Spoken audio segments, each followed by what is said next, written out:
Assalamualaikum warahmatullahi wabarakatuh. Pamirsa subscriber ke Sunda anu satiasa tuhu manco.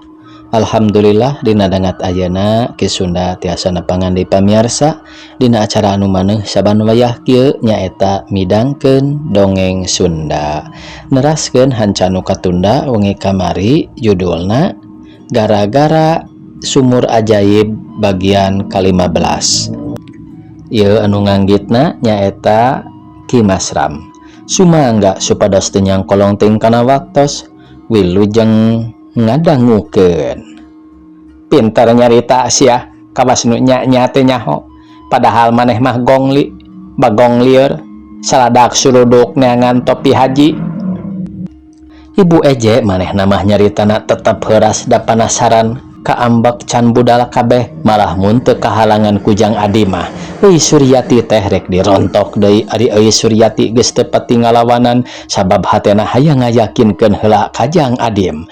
Ibu Eje ngomong kitu kieu oge diantep we teu dipalire kalah pok deui kajang Adim. Kang Adim gara jawab tong ngalieurkeun kieu da ti baheula oge abdi mah mung boga salaki kanu geus rimbitan dek soteh ka Kang Adim. Padah Kang Adim nyarita bujangan ari kieu kajadianana mah embung teuing malah abdi rek malik teu suka geus ditipu geus diruksak diri ku Kang Adim. Teu suka abdi mah teu suka. Alus atuh ari geus kawas nu laki rabi mah tinggal kawin we ka panghulu. Nurus tunjung nya awewena nya lalakina teu boga harga diri. Saleheung aing urang kampung mun kitu mah Nyi Jumsih bari jebi kecrot di Cumidoh. Gandeng Jumsih na sungu teh ngawir kitu. Jang Adim ngagebes ti ditu mah tapi da puguh Nyi Jumsih keur nafsu tibatan cicing kalah terus ngawak-wak. Omonganana beuki matak pi kateungeunahkeun. Aduh teu suka Kang, teu suka. Aduh panyana teh nyawe akang teh baleg. Tersangka pisan. Euy Suryati bari euriheun cipanon murubut nyak celakan sigana wae ngarasa sedih jeung kaduhung geus hubungan jeung Jang Adim nu ngakibatkeun manehna cilaka. Leungit harga dirina barang nu dipusti-pusti dijaga-jaga didama-dama ayeuna geus leungit kapeti ku Jang Adim. Saleuheung mun teu nimbulkeun nu matak pikahariwangeun kumaha mun seug kajadian tangtu manehna ge wirang ku batur boga anak eueuh bapaan ari rek nekad maksakeun maneh kawin da puguh embung malah geus ngewa ari kitu kaayaan nu sabenerna mah segruk euy Suryati ceurik semunu kanyanyerian. Montong jebleh sagala da puguh mangkelukna jeung bongan kahayang sorangan rasakeun we ayeuna mah kutulang beheung ceuk Nyi Jumsih. Kang Adim geuning Kang Adim teh boga anak pamajikan nah ka abdi ngawadul mun kieu mah Kang Adim teh ngan ukur rek nyieun cocooan abdi dianggap boneka. Euy Suryati ka Jang Adim.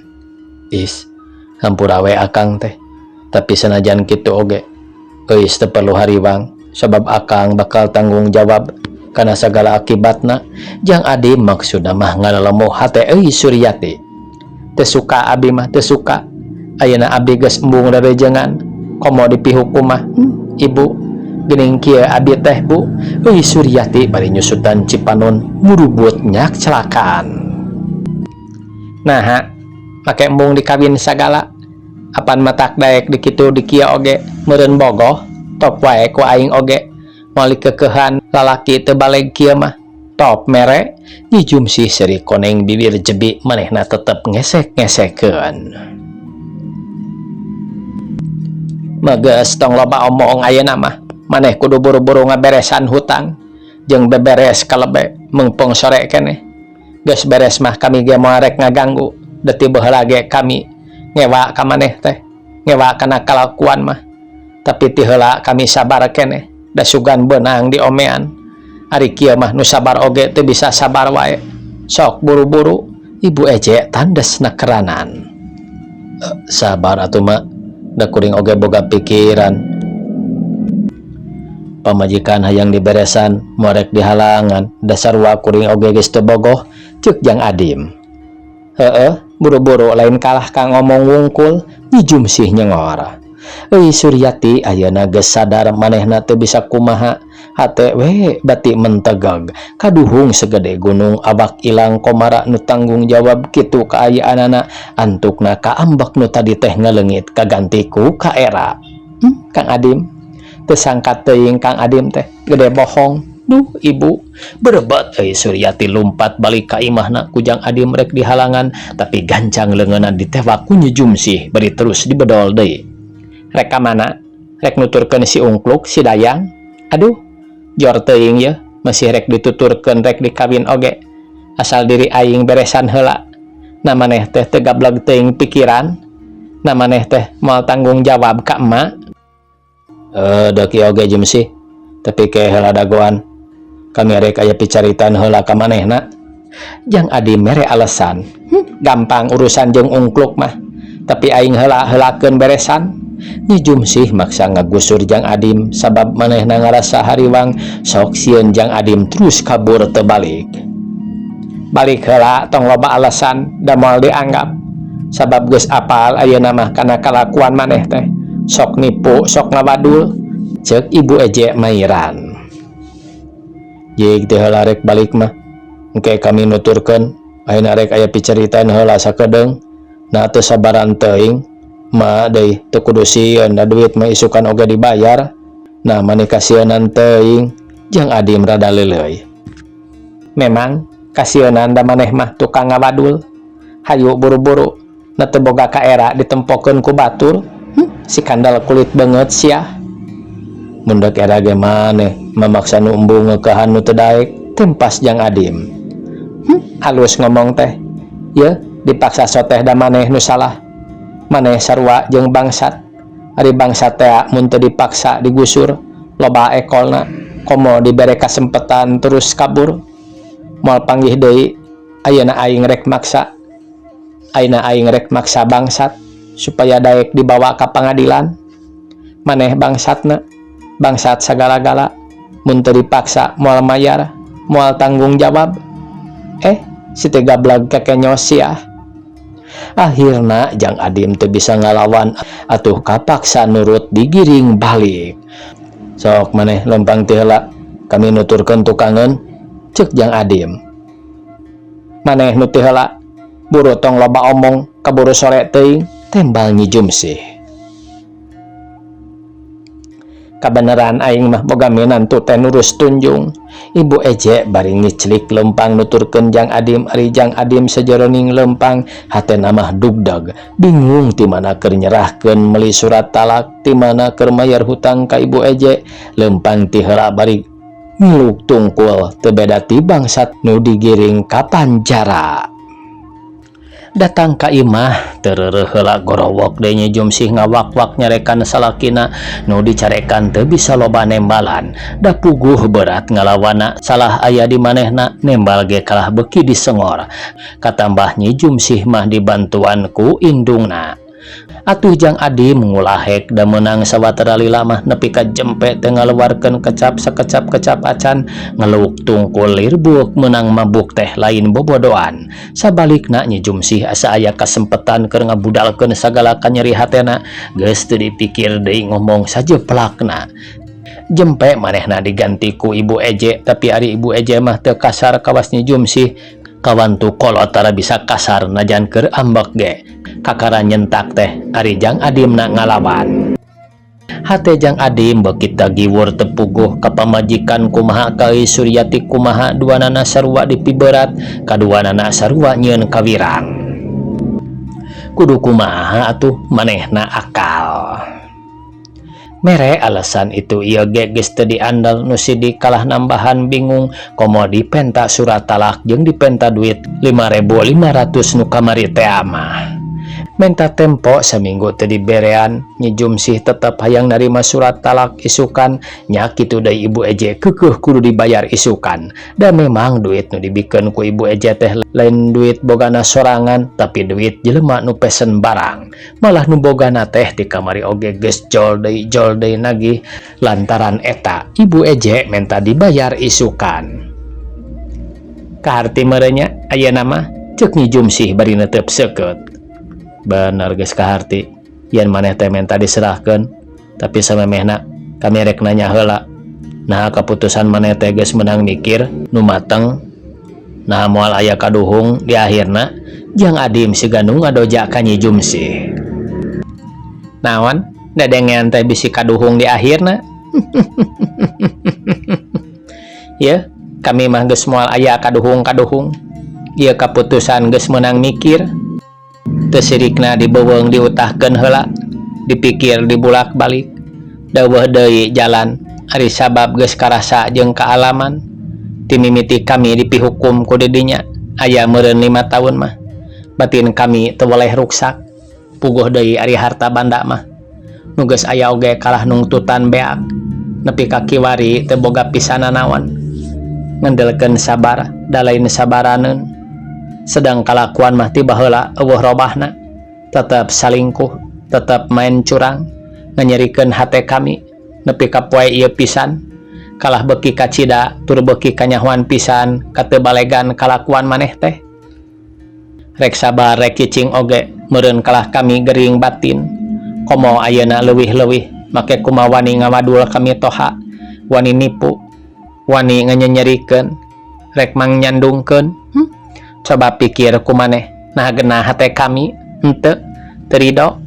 Ari sabab maneh mah lain sakali dua kali, mun hampura mah geus bosen ngahampura. Jadi ayeuna kami menta diberesan, ulah dilila-lila, hayang poe isukan Nyi Jumsih bari euriheun teu wasa nahan kasedih. Jadi moal aya kaduhung, moal malah atoh nu aya kami mah. Tapi ke heula Dim, samemeh maneh ngaberesan si Nyai, maneh kudu ngabereskeun heula kaboborat maneh.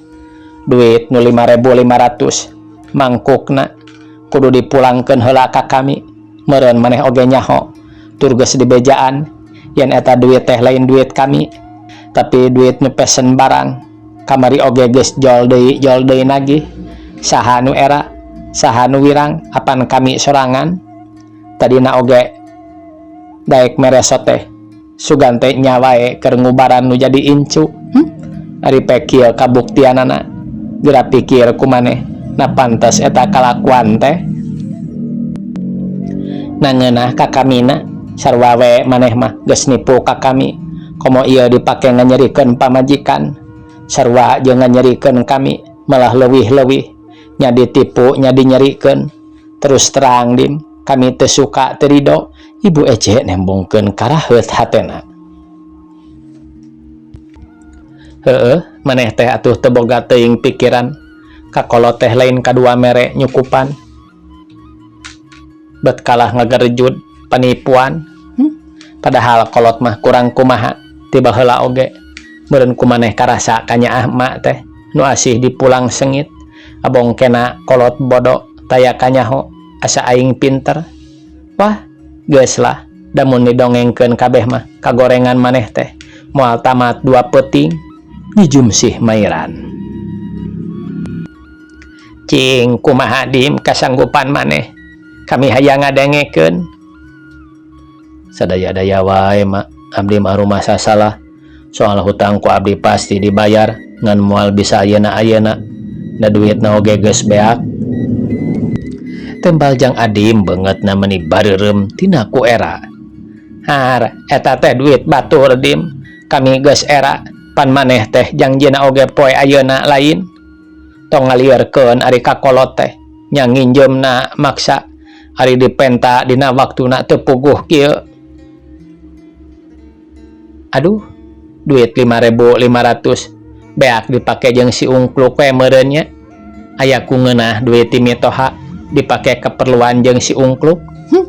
Anak pamajikan di imah mah teu nyatu oge tenang we sigana teh. Kacida pisan maneh mah kalakuan minculak ti batur. Batur mere kami toha teh ieu kalah nipu. Doraka sia kitu teh. Doraka ti mitoha sarua jeung doraka ti kolot sorangan. Geura engke oge kumaneh karasa Nyi Jumsih semunu gregeteun pisan ngomongna teh. Ieu Adim, bisa teu bisa wayahna maneh kudu mayar isukan. Lain kami tegas, lain kami maksa, dabongan sorangan nu nyieun kagorengan. Duit di mana atuh mah ari isukan mah? panterang abi teh teu usaha. Jang Adim ngaranghik rek cerik tina ku kasedih. Era wirang pagalo jadi ngahiji teu puguh rasakeunana. Kami lain tega wayahna we barang-barang nu aya di dieu kumaha rek dicokot. Meja, kursi, kasur jeung pakaian maneh kabeh sabab kami era mun teu buru-buru mayar.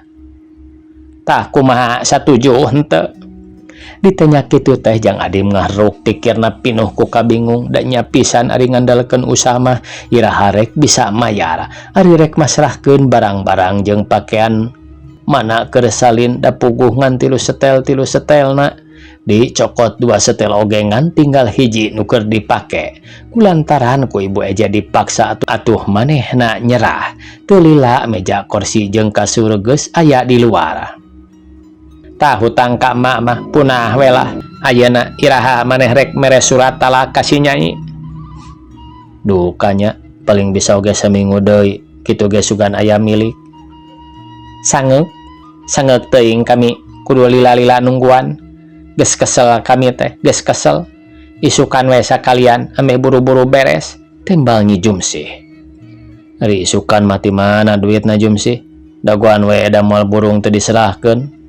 Kesel ngadaguanana lila-lila teuing. Eueuh deui waktu iwati isukan. Duit na Jumsih. Kalau bete kudu duit. Moal beunang ditukar ku dongeng. Terserah pokona isukan geus beres. Kumaha isukan we sugan aya milik kami. Tembal Jang Adim. Isukan teh isuk-isuk ulah berang teuing. Sabab ame diperhatikeun ku balad-baladna. Jeung ari pokona mah ame buru-buru beres. Geus beres mah pan ka urangna tenang. Nyi Jumsih mani pok deui ngomat-ngomatan. Nya perhatikan we ku maneh Dim, cing inget ieu teh dinu hajat maneh kudu bener digawena. Ayana naon buru-buru bebeja ka kami ameh kami nyaho teu leungiteun. Kumaha we carana asal isukan hutang-hutang geus beres, isukan geus bisa mikeun surat talak ka si Nyai. Ibu Ece bari ngareret ka anakna. Mudah-mudahan we atuh mak abi oge dah hayang buru-buru beres, hayang buru-buru bebas, senajan bari jeung eueuh. Ari dipaksa-paksa teuing mah abdi ge rek banting tulang. Tembal Jang Adim. Heueuh bener, kadewe ulah salah, ulah kapopohokeun. Da adat maneh teh ari teh diomat-omatan mah sok pohoan. Nyi Jumsih siga nu mambatahan ka budak ari Jang Adim teu ieuh loba omong deui da geus ngarumasakeun. Sakali deui kade isukan salah. Ayeuna mah geus burit kami rek balik. Si Nyai oge rek milu ayeuna. Barang diakut ayeuna. Kajeun teuing kana beca ti dieuna mah. Hayu mah buru-buru. Geus lah tong mamatahan wae nu kitu patut. Kuriak ngagurubug teu pupuguh we geura. Nyi Jumsih teu sabar. Kadenya isukan ulah salah. Sugan we atuh mah jawab Jang Adim. Gancangna carita Nyi Jumsih jeung Ibu Eje gura-giru balik ka Cikungkurak bari mawa barang-barang Jang Adim. Sedeng Jang Adim gawena terus ngalamun mikiran kumaha poe isukan ti mana neangan duit. Naon nu kudu dijual da barang-barang geus behak diakut ku mitoha. Malikan ngadongengkeun deui euy Suryati manehna menang kenyerian nu lain lumayan. Peuting namah menang kabunga sapeting jeput sosonoan jeung beubeureuhna. Na ari isukna bete disangka sacongo buuk kudu panggih jeung mitoha sarta pamajikan Jang Adim. Kabungah nu sakitu gedena teh ngaleungit kaganti ku kangewa jeung kaduhung sagede gunung Tangkuban Parahu. Batin ancur saharita pengharpan penggas di tengah jalan, sedang diri geus jadi runtah, da mahkota geus musnah dipake ngajurung nafsu ngumbar amarah, bari teu mikir akibatna. Sanggeus manehna teu bisa nanaon berebet lumpat balik ka imahna, datang-datang jol segruk wae cerik ngaguk-guk bari nyuuh kana meja. Sedang Ibu Mimi can datang keneh, jadi rek itu rek ieu oge teu bisa, da di imah ukur manehna sorangan. Kapaksa bae manehna kudu sabar ngadaguan nu jadi indung pikeun maradu. Cipanon ngabayabah masih taplak meja disusut teu kawer garing, da cur deui teu beunang di Bandung. Kang Adim teu sangka geuning kitu kaayaan anjeun nu sabenerna teh. Abdi geus meunang wirang ku urang desa. Tapi dipikir mah wajib manehna nyarekan oge da aing nu salah. Teu taliti milih salaki, aing gampang kabita ku dunya. Padahal ari soal kacintaan mah lain harta nu jadi pokok utama, tapi kaasih ati jeung katresnan hate nu kudu suci. Sanajan loba harta banda ge ari model kieu mah eueuh mangpaatna. Komo aing bari jeung ditipu da geuning kitu kahirupan Kang Adim. Jadi asa piraku bandar batik kitu rupana mah. Duh ibu, abdi teu kiat nandangan wirang. Sedang aing geus kapetik seungitna diri aing teh. Awak aing parawan nu geus eueuh komara. Aing hariwang kumaha mun seug bibit nu dilelepkeun ku Kang Adim teh jadi. Meureun aing teh jadi reuneuh jadah. Reuneuh teu aya bapaan. Duh deudeuh teuing. Duh Gusti, mugi Gusti ulah ngajantenkeun ieu bibit. Mugi Gusti ngaleungitkeun ka wirang abdi nu ayeuna nuju ka alaman. Kang Adim, mun teu kitu mah abdi ge daek ngahiji. Tapi ari kaayaan kieu mah di mana rek aya benerna usaha henteu laku, lampah goreng. Ka pamajikan ge tara ngabalanjaan, tara ngabayuan. Kami toha gawe nipu, ngagerejud. Embung aing mah ari kudu kawin ka Kang Adim mah karunya ka ibu. Segruk deui euy Suryati cerik semono kanyanyerian keur kitu ibu Mimi datang tina nyabana barang nempo anakna geus datang. Kacida ibu Mimi atoheunana sabab tangtu mawa oleh-oleh tapi barang mireungeuh keur cerik mah. Jadi kaget ka bina-bina gancang disampurkeun pok nanya. Is, kunaon eis teh? Duh ibu, cilaka bu. Tembal euy Suryati teu kebat kahalangan ku picerikeun. Cilaka kunaon? Cing buru-buru ibu bejaan. Kunaon gara-garana nepi ka ceurik kieu teh? Kamana ari si Encep? Lain ka Jakarta teh? Teu tulus? Bu, ibu. Kang Adim teh geuning. Aduh ibu, teu kiat abdi mah. Wirang ibu. Ceuk euy Suryati angot tambah gempeur ka indungna. Kunaon si Encep teh? Kunaon? Cing bejakeun nu jentre ameh kaharti ku ibuna. Cing kunaon ieu teh? Ibu Mimi bari nyangkatkeun sirah anakna terus diusapan buukna. Atuh euy Suryati meuni asa kaogo. Teu lila pok mimiti ngadongengkeun kajadian nu cikeneh ka alaman ti mimiti rek indit ka Jakarta nepi ka nginep di Lembang nya nepi ka tadi dor darapasea jeung Nyi Jumsih katut ibu Eje. Ngadenge beja kitu teh ibu Mimi ngeleper nyel nafsu bijil amarahna ngalentab-lentab jeung asa ditipu ku Jang Adim nu tadi namah dipuji-puji diagul-agul dialuskeun ka sakabeh tatangga-tatanggana. Ari ayeuna bat kitu kanyataanana. Nu bener is ieu teh ulah banyol, ceuk ibu Mimi hayang yakin. Waktosna kabujang sae pamirsa, sakitu anu tiasa kapihatur. Wassalamualaikum warahmatullahi wabarakatuh.